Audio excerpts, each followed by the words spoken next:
Class में मैंने कौन सी थ्योरी कराई थी?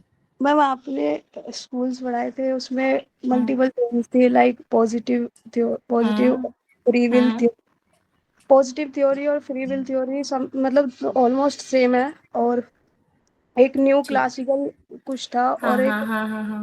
प्री चले। क्लासिकल समथिंग चले, कुछ। ठीक है ठीक है ठीक है, कोई बात नहीं, थोड़ा थोड़ा याद है, कोई नहीं। अभी मैं आपको कुछ बोलूंगी भी नहीं, क्योंकि मुझे भी पता है आप सब एग्जाम के टाइम पे ही पढ़ते हो, है ना? ठीक है, चलिए कोई बात नहीं। चलो, लास्ट वाले क्लास में मैं आपको स्कूल्स ऑफ क्रिमिनोलॉजी करा रही थी, ठीक है?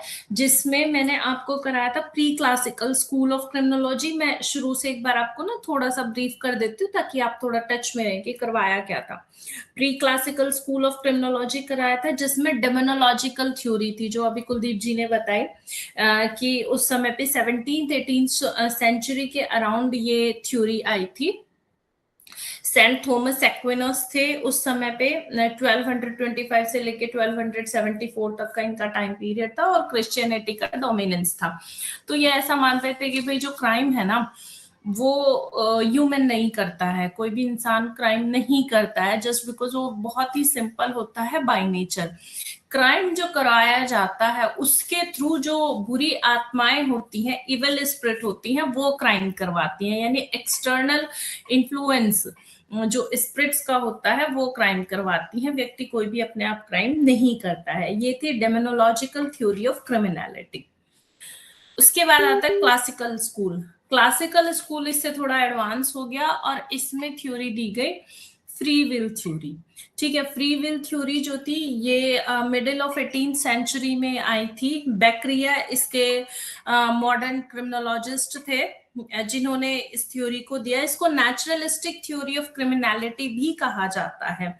यहाँ पे कहा गया, मतलब जो मेन एम्फेसाइज किया गया इस थ्योरी के अंदर, वो किया गया मेंटल फिनोमेना पे। मेंटल फिनोमेना कैसे? कि ये थ्योरी कहती है कि जो पर्सन होता है, उसकी क्राइम करने की उसकी खुद की चॉइस होती है ना, he has the free will. उसकी फ्री कंसेंट होती है, फ्री विल होती है, वो खुद चूज करता है कि उसको क्राइम करना है या नहीं करना है। कोई भी एक्सटर्नल स्पिरिट या इविल स्पिरिट जैसी कोई चीज नहीं होती है कि जिसके पोजीशन में आकर के वो क्राइम करे। इनफैक्ट वो खुद चूज करता है क्राइम करना। इसी में पेन एंड प्लेजर थ्योरी भी यहाँ पे आ जाती है, जो किसने दी थी? बेंथम ने दी थी पेन एंड प्लेजर थ्योरी। ठीक है, लेकिन यहाँ थोड़ा सा उसको ट्विस्ट किया गया है थ्योरी को। इसमें कहा गया है कि जो पर्सन, जो क्रिमिनल टेंडेंसी का पर्सन होता है या जो क्राइम करता है, उसको दूसरों को दर्द देने में खुशी महसूस होती है, इसलिए वो क्राइम करता है। इस स्कूल के प्रोपाउंडर बैक्रिया थे, ये मैंने आपको बता दिया। उसके बाद हमारा जो नेक्स्ट स्कूल आता है, this is neo classical school. Neo classical school के अंदर ये वाली जो थ्योरी थी फ्री विल वाली, ये बहुत ज्यादा मतलब सरवाइव नहीं कर पाई। इसमें ये कहा गया कि ऐसा नहीं है कि फ्री विल ही होगी, बल्कि बहुत सारे वेरिएशंस होते हैं। जब भी कोई पर्सन क्राइम कमिट करता है, उसके पीछे कई सारी चीजें होती है, जैसे उसका सेक्स हो गया, एज हो गई, मेंटल कंडीशन हो गई।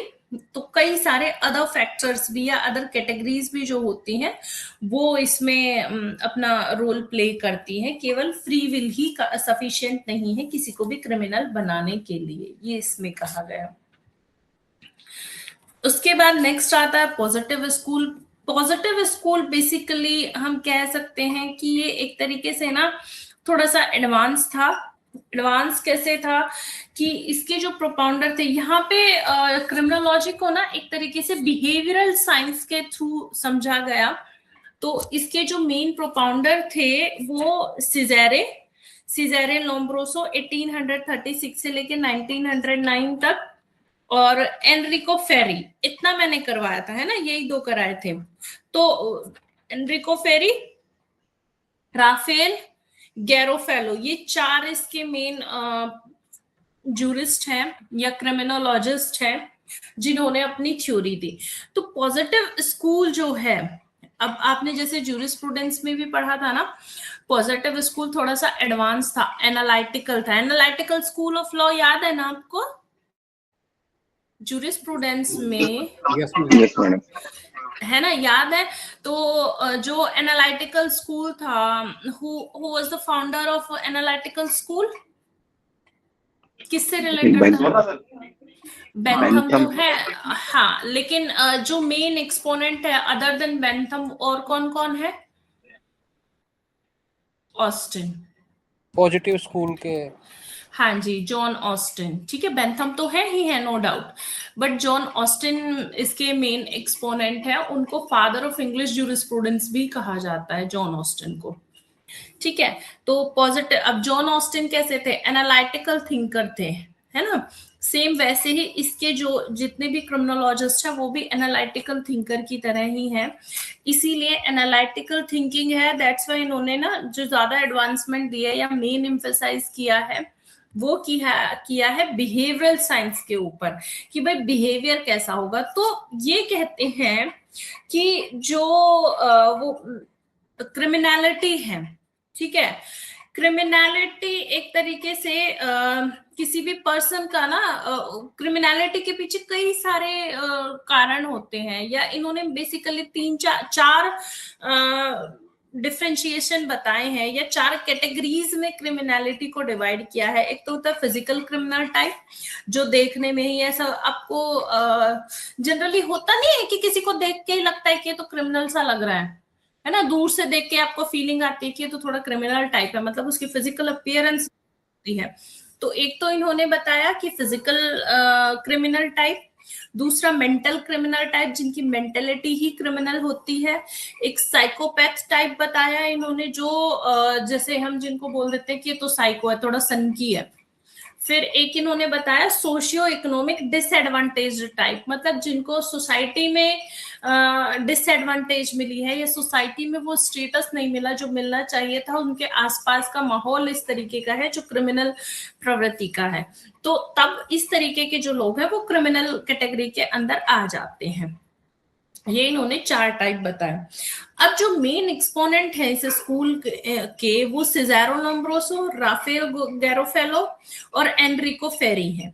इस स्कूल को हम इटालियन स्कूल ऑफ क्रिमिनोलॉजी भी कहते हैं। क्यों कहते हैं? Just because all the 3 eminent from this school were Italian थे वो तीनों के तीनों।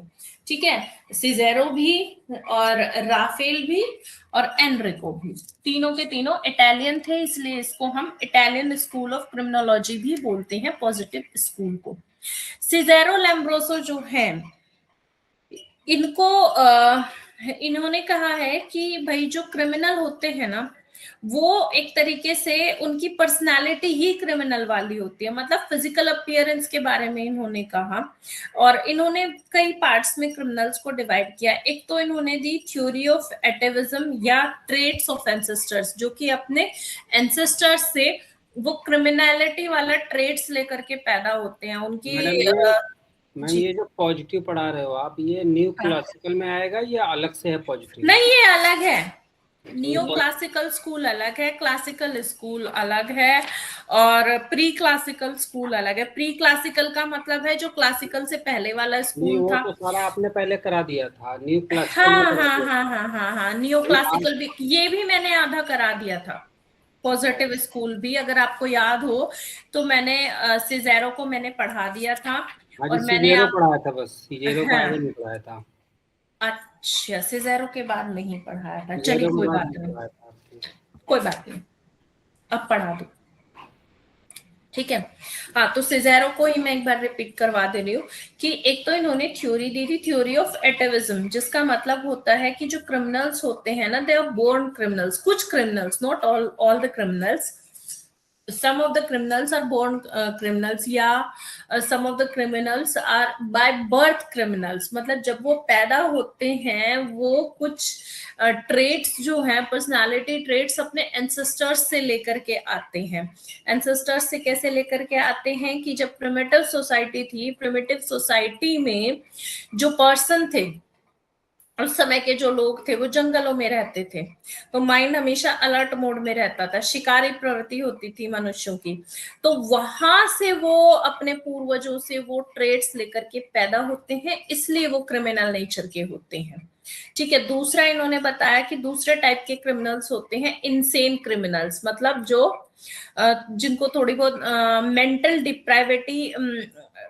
डिप्राइव्ड होते हैं या कुछ मेंटल डिसऑर्डर होता है, उनको इन्होंने कहा है इनसेन क्रिमिनल। थर्ड टाइप के जो क्रिमिनल इन्होंने बताए हैं वो होते हैं क्रिमिनॉइड्स। क्रिमिनॉइड्स कौन से क्रिमिनल्स होते हैं? जिनके अंदर इंफीरियर कॉम्प्लेक्शन होता है। ठीक है, इंफीरियर कॉम्प्लेक्शन मतलब जो जिनको अंदर से लगता है कि मैं दूसरों से कम हूं। ठीक है, दूसरों से कम हूं या सोसाइटी में मेरा वो स्टेटस नहीं है जो बाकियों का है, तो वो अपनी उस इंफीरियर कॉम्प्लेक्शन को कम करने के लिए, इंफीरियरिटी को कम करने के लिए सामने वाले के साथ क्राइम करते हैं, उसको नीचा दिखाते हैं। ऐसा आपने जनरली देखा भी होगा कि कुछ लोग ना बहुत इरिटेटिंग होते हैं, मतलब इरिटेटिंग इन द सेंस कि आप अगर वर्क प्लेस पे भी हो तो कुछ लोग ऐसे होते हैं ना कि सामने वाले को उनको किसी भी हाल में डाउन करना होता है, अपनी हर एक बात पे या अपने एक्ट से नीचा दिखाना होता है। तो इस तरीके के जो लोग होते हैं ना, वो वैसे तो क्रिमिनल नहीं होते हैं, लेकिन उनकी टेंडेंसी वो इंफीरियर कॉम्प्लेक्शन वाली होती है। इंफीरियर कॉम्प्लेक्शन का शिकार होते हैं वो, कि दूसरों को रेस्पेक्ट नहीं देना या दूसरों के काम में बहुत ज्यादा कमियां निकालना, मतलब किसी भी तरीके से सामने वाले को अपने से नीचे करना, एनी हाउ, बाय हुक और बाय क्रूक। तो उसको बोला जाता है कि ये जो लोग हैं ये इंफीरियर कॉम्प्लेक्सिटी के शिकार है। तो ये एक साइकोलॉजिकल प्रॉब्लम होती है। तो लोम्ब्रोसो जो थे ये पहले ऐसे क्रिमिनोलॉजिस्ट थे जिन्होंने ऑफेंडर्स की पर्सनालिटी को समझने की कोशिश की, उनको उनकी पर्सनालिटी को समझने का प्रयत्न किया। ये समझ में आ गए सिज़ेरो लोम्ब्रोसो? Yes ma'am. अच्छा, एक बात बताओ, क्रिमिनोलॉजी पढ़ने में आपको कैसी लग रही है?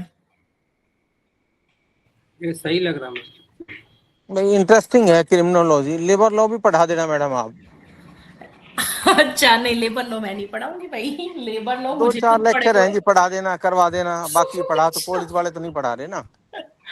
अच्छा, ठीक है, चलो देखते हैं। लेकिन नहीं, क्रिमिनोलॉजी इंटरेस्टिंग है, मुझे तो इंटरेस्टिंग लग रही है नहीं, इंटरेस्टिंग है इंटरेस्टिंग ना? रियली। चलिए। बट ये मैम जी। जितने भी आप पॉइंट्स बता रहे हो ना, ये प्रॉपर दे हाँ। देना, क्योंकि इसको ही मेमोराइज करना थोड़ा वो हो जाएगा। बाकी कॉन्सेप्ट तो समझ में आ रहा पूरा। ठीक है मैम, दे दूंगी इसको, ठीक है। ओके मैडम ओके, हाँ मैडम जी। एक्चुअली में ना हमें क्रिमिनोलॉजी पढ़ने में इसलिए मजा आता है क्योंकि क्योंकि हम जो है ना क्रांति धरा के रहने वाले हैं। क्रांति धरा के रहने वाले हो, कैसे?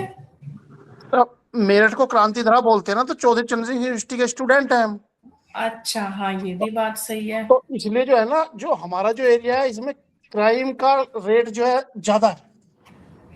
और हाँ, यानी कि हम भी खुद थोड़े से क्रिमिनल माइंड के नहीं, क्रिमिनल माइंड ये के तो मतलब नहीं थोड़ी बहुत कैरेक्टरिस्टिक अगर हम देखें तो लगता हाँ है जी। कि हाँ, हमें भी अपने आप को इम्प्रूव करने की जरूरत है। बिल्कुल, हर किसी ऐसा को अपने लगता आप को इम्प्रूव करने की जरूरत होती है। देखिए सुरेंद्र जी, ऐसा है, कोई भी 100% मैं ये नहीं हाँ कह जी। सकती कि बिल्कुल ठीक होगा। हर आदमी में कुछ ना कुछ कमी जरूर होती है, सब गुस्सा में आना भी होती है। गुस्सा आना, गुस्से में गलत बातें बोलना, ये सब गलत ही है। जी जी, ये सब बिल्कुल गलत है, दूसरों मैडम पे मेरे को तो चिल्लाना। ये जी। अभी तक जो ये लग रहा है कॉम्बिनेशन, ज्यूरिस्प्रूडेंस का कॉम्बिनेशन लग रहा है, साथ में अपना हिंदू लॉ, थोड़ा अपना जो है साइकोलॉजी, उसी के ऊपर बेस लग रहा है तीन का।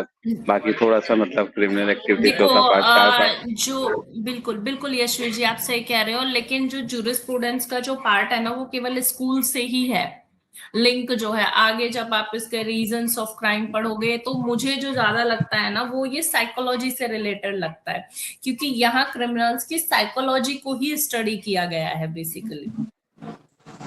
ये मैम इसमें नंबर तो ज्यादा आ जाते होंगे ना सबके, या इसमें भी फेल हाँ, होते हैं? नंबर अच्छे। अरे इसमें कौन फेल होएगा? है कि वो मूवीज देख करके या टीवी देख करके, या आजकल तो सोशल मीडिया है, चलो टीवी का जमाना तो चला गया, सोशल मीडिया है, सोशल मीडिया पे ऐसा वायलेंट कंटेंट देख करके वो बहुत ज्यादा वायलेंट हो रहे हैं। ठीक है, तो कुछ चीजें ऐसी भी होती हैं, यानी कि इन्फ्लुएंशियल चीजें भी होती हैं, जो कि कोई भी ट्रेट्स ना होने के बावजूद भी लोगों को क्राइम करने के लिए उकसाती हैं। तो ये जो पॉजिटिव स्कूल है, ये 100% इसकी थ्योरी सही नहीं है, बिकॉज अदर फैक्टर्स भी रोल प्ले करते हैं, ऐसा इन्होंने कहा। क्लियर? ये कहते हैं कि क्रिमिनलिटी जो होती है ना, इट इज ऑल्सो लर्न, ये सीखी भी जाती है ना। अब सीखी कैसे जाती है, ये कहते हैं अब जैसे मैंने इन्फ्लुएंस का एग्जांपल दिया कि इन्फ्लुएंस हो जाते हैं बच्चे सोशल मीडिया से या मूवीज वगैरह देख करके। तो ये कहते हैं कि 3 तरीके से बच्चे इन्फ्लुएंस होते हैं, बच्चे या कोई भी क्रिमिनल कैसे इन्फ्लुएंस होता है, कैसे सीखता है। Number 1, the law of close contact और एसोसिएशन, मतलब अगर उसका कोई भी बहुत करीबी है ना, जिसके वो बहुत क्लोज कॉन्टैक्ट में है, या उसके जो एसोसिएशन है, मतलब फ्रेंड्स हैं, वो इस नेचर के हैं, तो उनसे सीख लेगा। जैसे हम कहते थे ना कि अच्छी संगति में रहोगे तो अच्छा सीखोगे और बुरी संगति में रहोगे तो बुरा सीखोगे, है ना। तो ये संगति वाली बात है कि आप किनका संग कर रहे हो, किस तरीके के लोगों के साथ बैठ रहे हो। तो अगर आप क्रिमिनल्स के साथ हो तो डेफिनेटली क्राइम करना सीखोगे। आप 1 बार नहीं करोगे, 2 बार नहीं करोगे, 3 बार नहीं करोगे। जब बहुत लंबे समय तक उनके साथ रहोगे तो उनकी जो पर्सनालिटी ट्रेट्स है वो भी आपके अंदर आनी शुरू हो जाएंगी। सेकेंड है इंफीरियर्स इमिटेटिंग दियर सुपीरियर्स। जो छोटे होते हैं ना, वो हमेशा अपने सुपीरियर्स को फॉलो करते हैं, है ना, जो इंफीरियर होते हैं। जैसे आप देखते हो, कहते हैं ना कि घर के अंदर जैसा माहौल होता है बच्चा वैसा ही सीखता है। तो ऐसा क्यों कहा जाता है? यहाँ बच्चा जो है वो इंफीरियर पोजीशन में है और घर के जो बड़े हैं वो सुपीरियर पोजीशन में है, तो वो उनसे सीखता है। और ये बात सही भी है कि जो बच्चा फैमिली में रहता है तो वो कहीं ना कहीं अपने जो सराउंडिंग्स है उनसे बहुत सारी चीजें सीखता है। तीसरी चीज इन्होंने बोली द लॉ ऑफ इंसर्शन, मतलब के आपकी जो सोसाइटी है अगर बहुत ही डेंस्ड है, पॉपुलेशन है, बहुत क्राउडेड है, और तो वहां पे अलग अलग बिहेवियर के लोग रहते हैं, तो उनको देख करके भी बच्चा सीखता है। तो इस तरीके से 3 तरीके से कोई भी जो पर्सन है या कोई भी बच्चा है, वो उसका जो बिहेवियर है वो इन 3 फैक्टर्स पे बेस्ड होता है। वहां से वो बहुत सारी चीजें लेता है, सीखता है। ठीक है। लास्ट तो वाला क्या बताया madam? The law of insertion.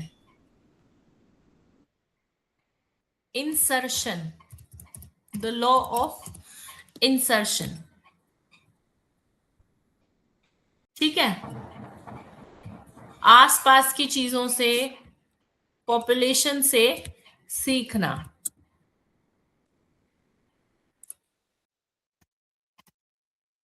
ठीक है, समझ में आया? Yes madam, yes madam. फिर हमारा आता है, आप अगर इंसर्शन को अगर समझना चाहते हो ना, तो जैसे फैशन हो गया, है ना, आसपास की चीजों को देख करके सीखना। आपकी जो पॉपुलेशन है, जो चीजें हैं फैशन में लोग करने लग जाते हैं, तो उसको हम बोलते हैं लॉ ऑफ इंसर्शन। फिर आता है हमारा नेक्स्ट स्कूल, ये है clinical school of criminology. Clinical school of criminology.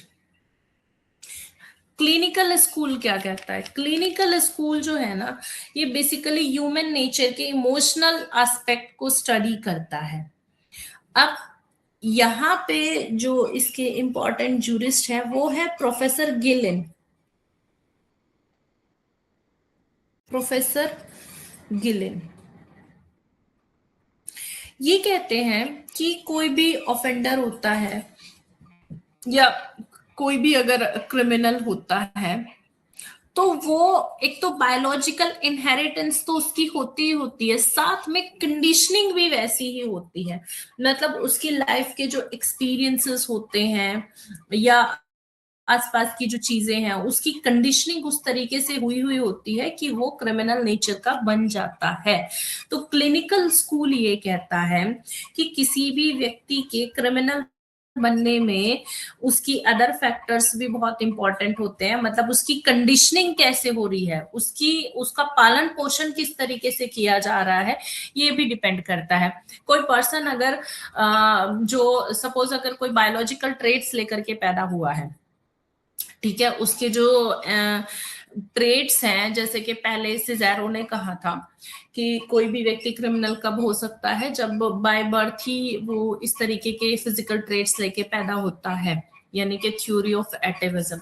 अगर वो ऐसे ट्रेट्स लेकर के पैदा हो रहा है और साथ में उसकी कंडीशनिंग भी वैसी ही हो रही है, उसका पालन पोषण भी परिवार में उसी तरीके से हो रहा है, तो 100% वो व्यक्ति क्रिमिनल बनेगा। लेकिन यदि वो मतलब बाय बर्थ अपने ऐसे ट्रेट्स लेकर के पैदा हो रहा है, उसके जीन्स क्रिमिनल नेचर के हैं, लेकिन उसकी जो कंडीशनिंग है वो बहुत अच्छी है, उसका पालन पोषण बहुत अच्छे तरीके से हो रहा है, तो 70% चांसेस है कि वो पर्सन क्रिमिनल नहीं बनेगा। ये कहती है क्लिनिकल स्कूल ऑफ क्रिमिनोलॉजी। एक और चीज ये बोलते हैं कि यहाँ जो मेन एम्फेसाइज किया गया है वो पर्सन की सोशल कंडीशनिंग पे किया गया। हाँ जी बताइए। ये कार्टोग्राफी या जियोग्राफिकल उसमें भी आ सकता है क्या ये वाला? नहीं, जियोग्राफिकल में नहीं आएगा, यहाँ तो मेनली कंडीशनिंग के ऊपर बात है ना, पालन पोषण के ऊपर बात है। जियोग्राफिकल कंडीशन तो उसके रहने के कि भाई वो किस जगह रह रहे हैं, मान लो कोई लेह लद्दाख में रह रहा है, कोई राजस्थान में रह रहा है, भाई उसकी आपस की मतलब वहां की रहने की कंडीशन कैसी है, कितनी टफ सिचुएशन है वहां जो जहां पे वो रह रहा है। यहाँ मेनली फैमिली पे एम्फेसाइज किया जा रहा है ना, यहाँ ज्योग्राफिकल कंडीशन की बात नहीं हो रही है, यहाँ फैमिली की बात हो रही है कि वो किस तरीके की फैमिली में बच्चा पल बढ़ रहा है। जैसे मैंने पहले एग्जांपल दिया था कि छोटा बच्चा होता है वो अपने परिवार से बहुत कुछ सीखता है, तो यहाँ परिवार की बात हो रही है कि अगर कोई बचपन से ही उसके अंदर जो जीन्स हैं वो क्रिमिनल जीन्स हैं या उसके ट्रेट्स इस तरीके के हैं और साथ में उसकी कंडीशन भी, यानी कि वो रह भी क्रिमिनल फैमिली में ही रहा है, तो अब आप मुझे बताइए क्या वो बच्चा क्रिमिनल होगा कि नहीं होगा? बिल्कुल होगा। बिल्कुल होगा ना। लेकिन अगर उसके बायोलॉजिकल ट्रेट्स क्रिमिनल नहीं है तो चांसेस है कि वो क्रिमिनल फैमिली में रहने के बावजूद भी क्रिमिनल ना बने, है ना। हाँ जी, है ना। तो यहाँ तो ऐसे हो गया ना कि भाई जैसे सपोज आग तो पहले से ही थी और उसमें आपने घी और डाल दिया, तो आग तो लगेगी ही लगेगी, थोड़ी बहुत चिंगारी पहले से थी, घी डाल दिया वो और जल गई, ठीक है ना। तो अगर बच्चा ऐसा है कि भाई वो तो पैदाइशी ही क्रिमिनल है, उसके तो जीन्स में ही क्राइम है और फिर वो क्रिमिनल फैमिली में पला बड़ा होगा तो क्रिमिनल बनेगा ही बनेगा। लेकिन उसके जीन्स क्रिमिनल हैं, लेकिन वो मान लो ऐसी फैमिली में चला जाता है जो बहुत अच्छी फैमिली है, संस्कार देने वाली फैमिली है, तो चांसेस हैं कि वो क्रिमिनल ना भी बने। मतलब 100% ऐसा नहीं होगा, लेकिन हाँ 70% चांसेस है कि वो बच जाएगा। ठीक है जी।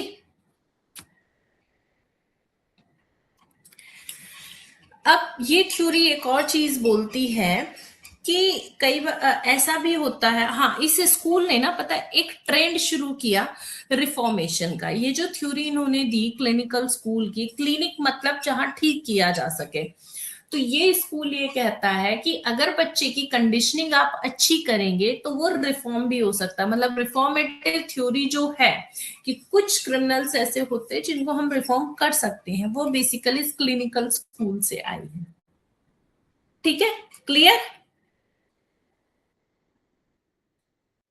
आगे बढ़ो। Yes ma'am.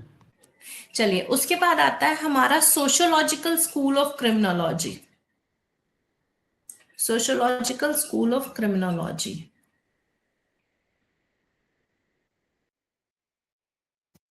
ये जो स्कूल है इसके जो मेन एक्सपोनेंट हैं या क्रिमिनोलॉजिस्ट हैं वो है सदरलैंड। सदरलैंड ये है, इन्होंने theory the, theory of differential association.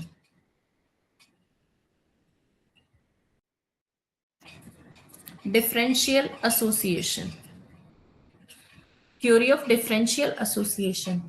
अब ये क्या कहते हैं, ये कहते हैं कि कोई भी व्यक्ति ऐसे ही क्रिमिनल नहीं बन जाता, बल्कि क्रिमिनल बनने के लिए वो कई सारे प्रोसेस से होकर के गुजरता है।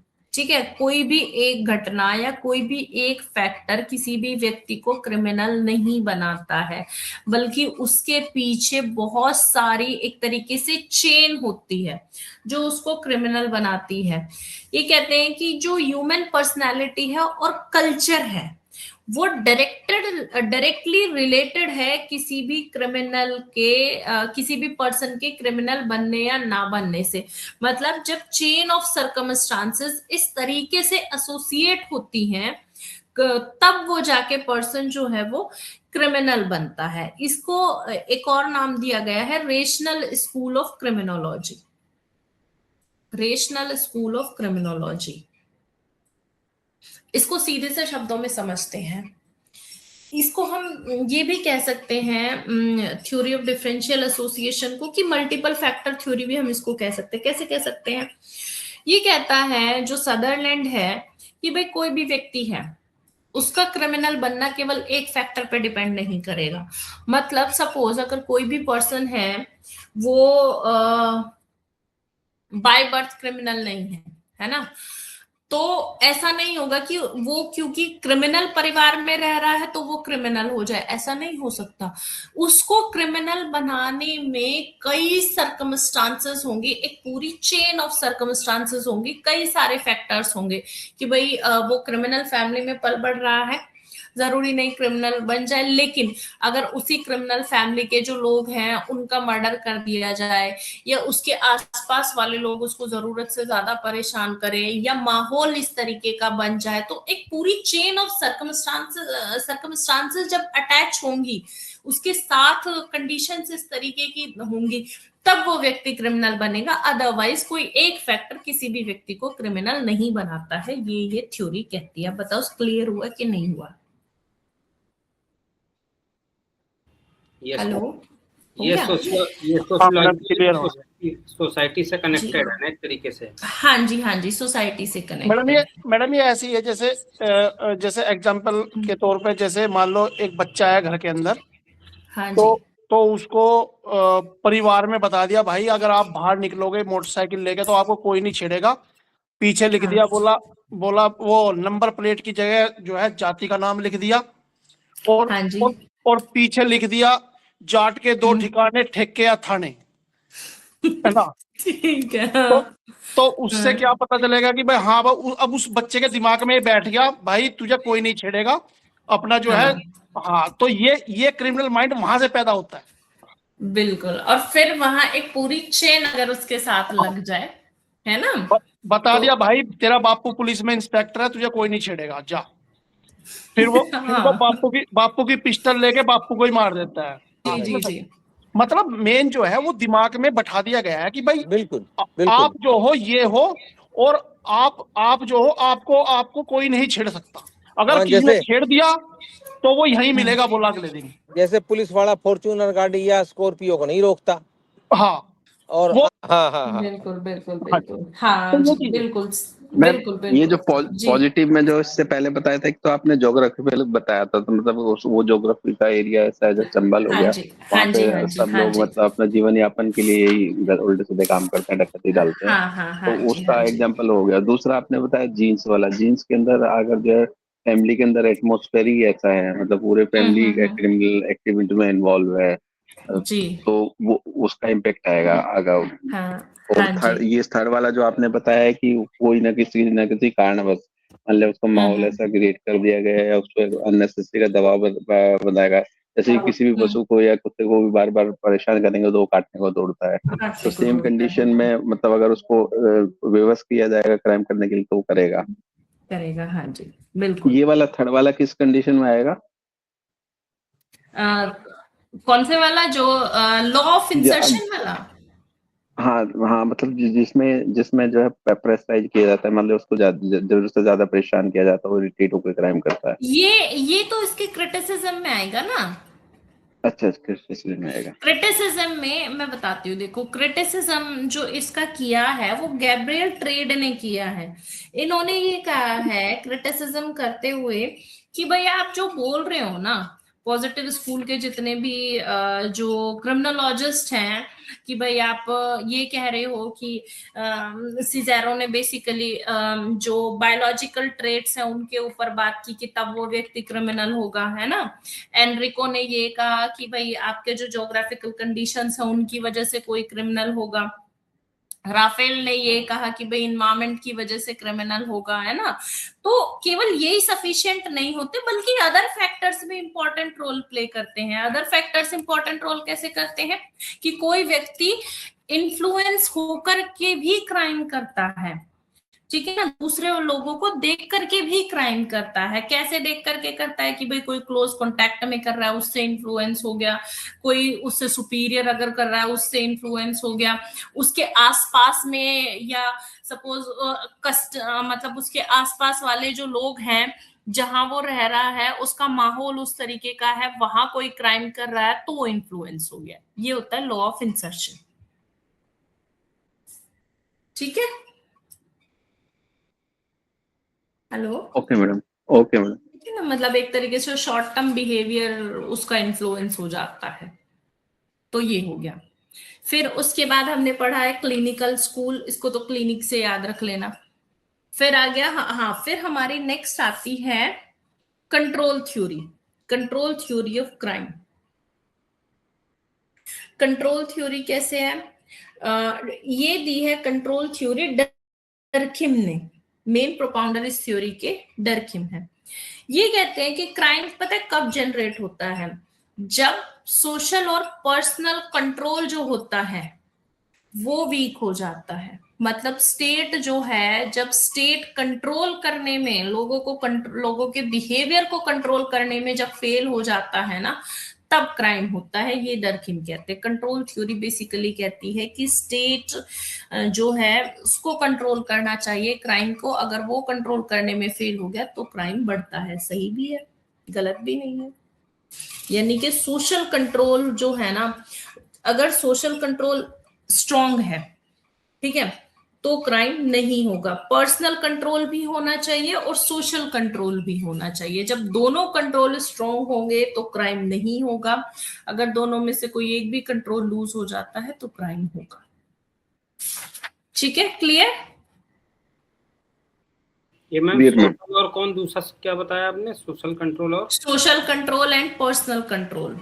ओके, ठीक है। अब और आती हैं थ्योरीज इसमें। अब आते हैं हम, ये तो थी मतलब मेन थ्योरीज, कंट्रोल थ्योरी। अब आते हैं हम मॉडर्न क्रिमिनोलॉजी में। अभी तक तो हमने पुरानी क्रिमिनोलॉजी की थ्योरीज पढ़ी, अब मॉडर्न क्रिमिनोलॉजी क्या कहती है उसको सुनिए। मॉडर्न क्रिमिनोलॉजी में मेनली दो तरीके की थ्योरीज आती हैं। एक तो आती है सोशल लर्निंग थ्योरी और एक आती है हमारी modern labelling theory of crime. Social learning theory क्या कहती है? सोशल लर्निंग थ्योरी ये कहती है कि जो क्राइम है ना, क्राइम को समझने के लिए कोई एक थ्योरी सफिशिएंट नहीं है, बल्कि क्रिमिनोलॉजी में क्राइम को समझने के लिए ये जितनी भी थ्योरीज आई हैं, जैसे सदरलैंड की थ्योरी थी डिफरेंशियल एसोसिएशन, ये जो साइकोलॉजिकल कॉन्सेप्ट है क्राइम का, उन सबको कंबाइंड करके हम क्रिमिनोलॉजी को स्टडी कर सकते हैं। अदरवाइज कोई एक थ्योरी कभी भी क्रिमिनोलॉजी पे फिट नहीं बैठ सकती। आप मुझे बताइए, क्या कोई एक थ्योरी न्याय कर रही है? क्या कोई एक थ्योरी क्रिमिनल को डिफाइन कर पा रही है, crime and criminal? No ma'am, नहीं कर पा रही ना। तो ये सोशल लर्निंग थ्योरी यही कह रही है कि डिफरेंट एस्पेक्ट्स होते हैं, डिफरेंट बिहेवियर्स होते हैं, डिफरेंट फैक्टर्स होते हैं जो कि किसी भी व्यक्ति को क्रिमिनल बनाने में बहुत इंपॉर्टेंट रोल प्ले करते हैं। जैसे डिफरेंशियल एसोसिएशन हो गया, भाई वो अलग अलग व्यक्तियों के संपर्क में है, वहां से सीख रहा है।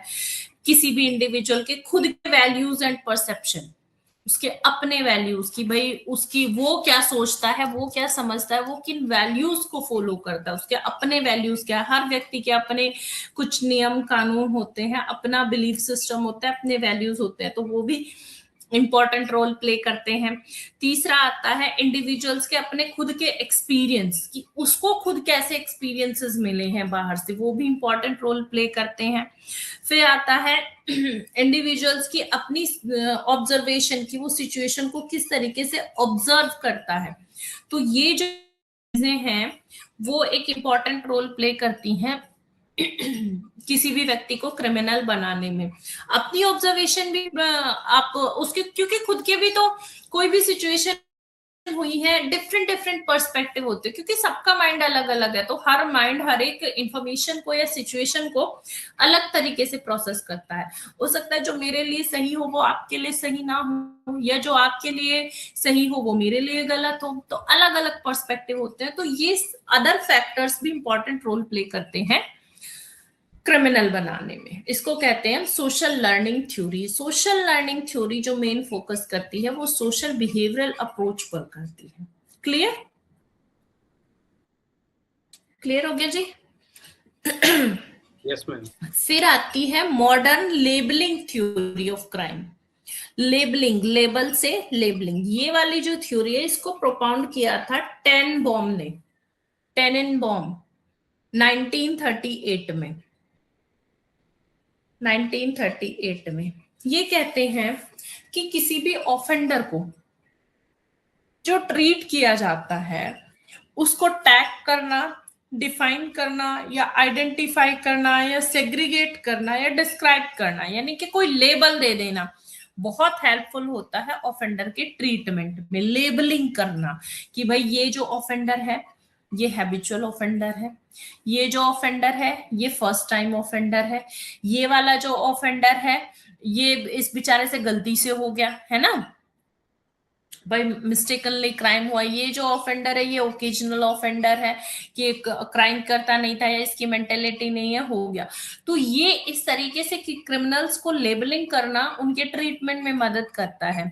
कैसे मदद करता है कि सपोज अगर कोई भी ऑफेंडर है, मान लो माइनर है या कोई फर्स्ट टाइम ऑफेंडर है या ओकेजनल ऑफेंडर है, तो उनके लिए जो पनिशमेंट होगी वो थोड़ी लीनियंट होगी, ठीक है, क्योंकि वो क्रिमिनल नहीं है, बाय चांस उनसे क्राइम हो गया है।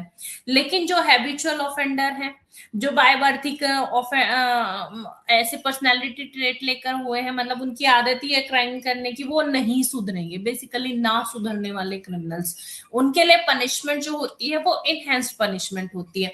तो इस तरीके से लेबलिंग करने से जो क्रिमिनल्स का ट्रीटमेंट है वो इजी हो जाता है।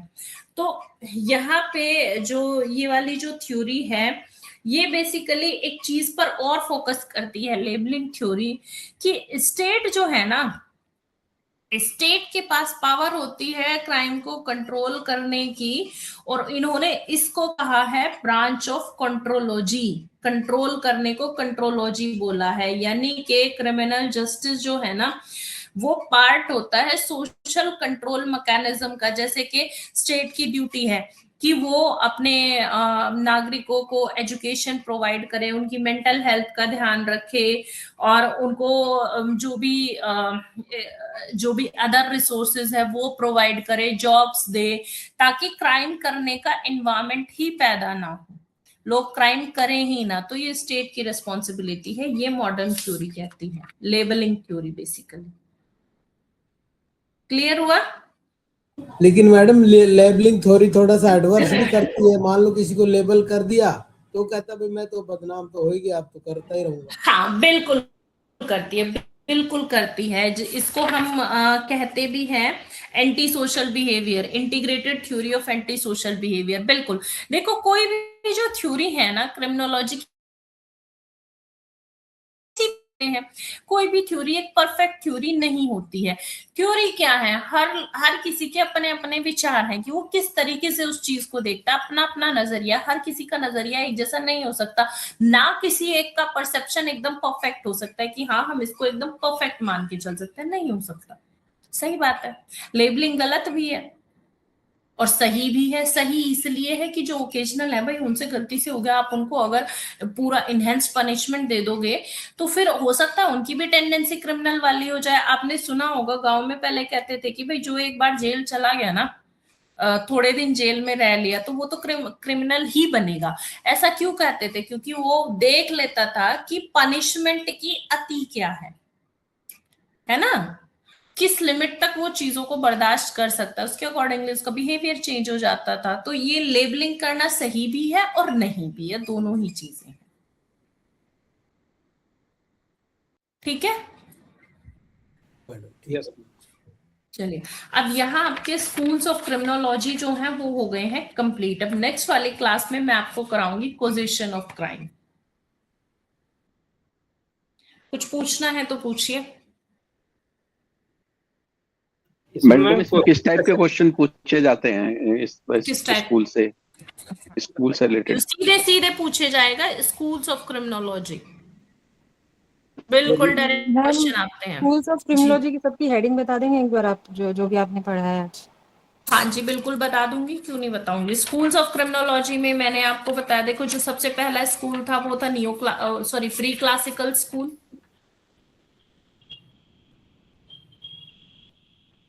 दूसरा है आपका क्लासिकल स्कूल।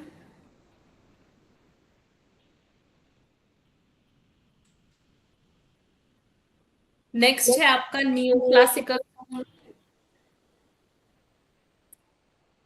थर्ड, फोर्थ है आपका पॉजिटिव स्कूल।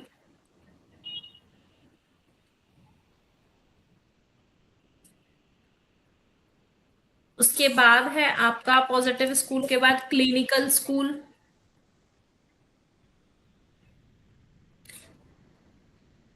सिक्स्थ है सोशियोलॉजिकल स्कूल।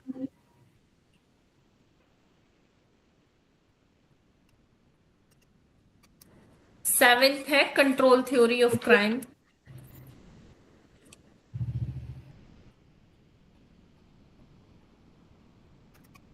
ये तो हो गए स्कूल। फिर आते हैं मॉडर्न क्रिमिनोलॉजी। ये स्कूल नहीं है, मॉडर्न क्रिमिनोलॉजी मतलब रीसेंट क्रिमिनोलॉजी क्या है। इसमें दो थ्योरीज हमने पढ़ी है, सोशल लर्निंग थ्योरी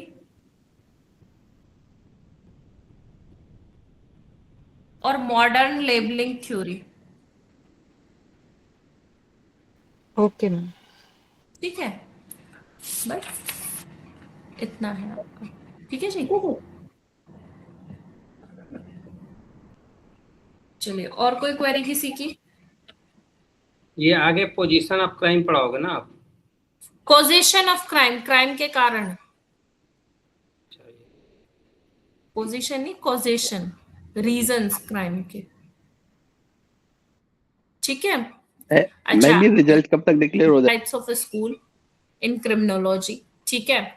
या अगर आपसे शॉर्ट में पूछेगा तो कोई भी एक स्कूल पूछ देगा, जैसे कि explain the classical school in criminology. ये वाला क्वेश्चन आया था, अभी आया है 2025 में, नहीं सॉरी 19 में आया था ये।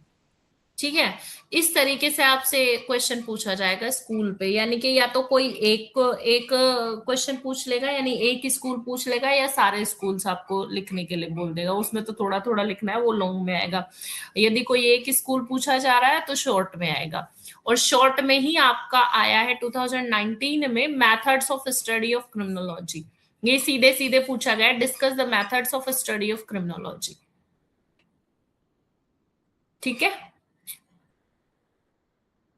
और एक बार पूछा गया है explain the Sutherland's differential association theory, जो मैंने अभी पढ़ाई थी आपको, Sutherland's differential association theory. School important है। अब सोचो एक ही स्कूल से, मतलब स्कूल्स ऑफ क्रिमिनोलॉजी से एक ही साल में 2 क्वेश्चन आए हैं। ठीक है, हेलो यस मैम। जी, चलिए और कोई क्वेश्चन किसी का? No ma'am. चलिए okay then, bye, good night everyone.